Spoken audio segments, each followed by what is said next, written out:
Finally, Mr. President, I want to recognize the people of Paducah, Kentucky, for all of the efforts they've made to make their city one of our country's best places in which to work, visit, or live.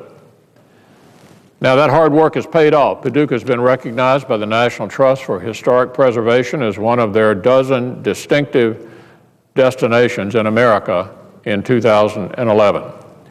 The National Trust for Historic Preservation seeks to recognize cities and towns that offer an authentic cultural and recreational experience. They take into account a community's commitment to the historic preservation and revitalization of its downtown, its rich cultural history, attractive architecture, and a town's core character. Obviously, I think Paducah ranks highly in all of these criteria, and I'm glad that the National Trust for Historic Preservation, after considering thousands of communities across the nation, agrees. The history of Paducah is a history of life on the river. Paducah was originally settled because of its strategic position on the Ohio River, and traffic on the Ohio and the Tennessee River drove its economic development. As rivers were America's original highways, Paducah was founded on vital arteries of trade and commerce.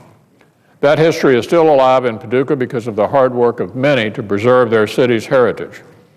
For years, I've worked along with local leaders to enhance some of the city's greatest attributes, namely Paducah's downtown and riverfront.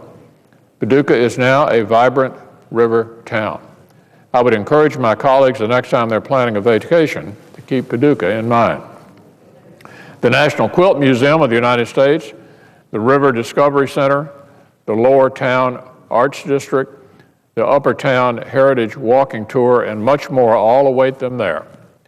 I'll also point out that the National Trust for Historic Preservation also recently named Paducah as having one of the most romantic main streets in America.